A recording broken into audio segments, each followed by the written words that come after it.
Magkakaiba ang reaksyon ng mga senator judge sa desisyon ng Korte Suprema na unconstitutional ang impeachment laban kay Vice President Sara Duterte. Ipinagdiwang ito ni Senador Bato de la Rosa na siya ring naghain ng mosyon para i-dismiss ang impeachment complaint laban sa bise noong Hunyo.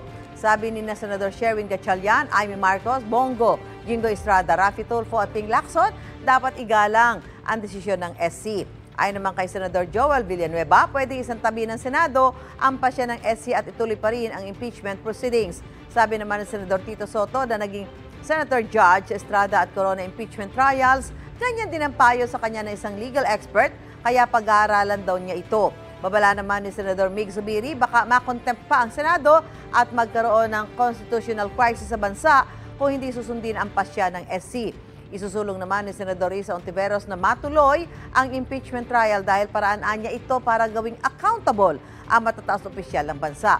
Git naman ni Senador Erwin Tulfo, malinaw na nakasaad sa konstitusyon na Senado lang ang tanging may kapangyarihang maglitis at magpasya sa impeachment cases. Nanawagan si Senador Bam Aquino sa mga kapwa-senador na magsagawa ng caucus dahil tila binabaliwala raw ang kanilang tungkulin.